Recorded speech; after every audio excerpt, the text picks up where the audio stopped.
Lynn Pasquarella came on as our college president just as I was coming into the chair at Mount Holyoke, and I had been on the search committee. So that was very good to get to know her in that regard, and then to be her onboarding sort of partner, as it were, as she came to Mount Holyoke. I actually think that the board chair president relationship is critical for getting the work of the college done. I think the college really prospers if there is total transparency, or as much transparency as possible, between the chair and the president.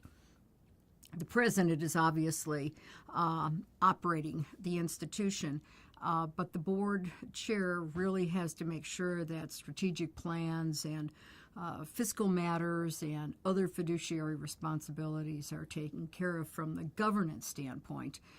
And I think in this case, the president totally understands that particular role of the board, and we've had a wonderful relationship.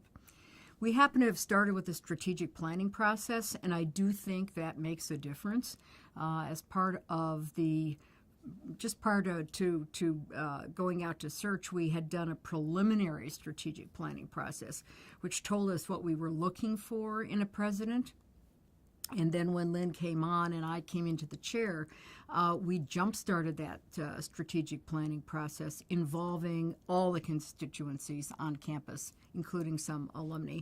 And so the board was intimately involved in that, as was the faculty and the administration. I think that got us all aligned as both a chair and a president, a board and the administration, and the faculty, the students, and the alumni. So we all knew that we were headed in a particular direction.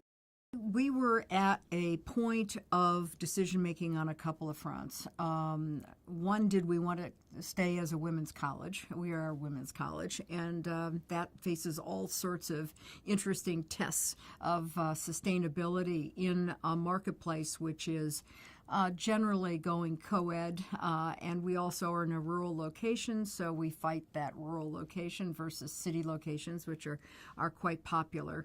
And so we needed to really look at a strategic plan and say what was going to make us distinctive. Did we want to remain a women's college? How global did we want to go?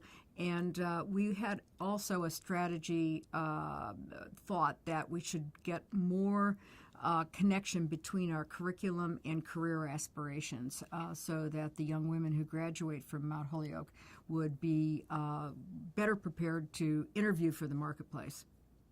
But having the president and the chair aligned around that plan, and that really is the kind of goal-setting piece that you put in place to know whether you're performing well or not performing well on an annual or maybe 3-year basis. I think that's all very important.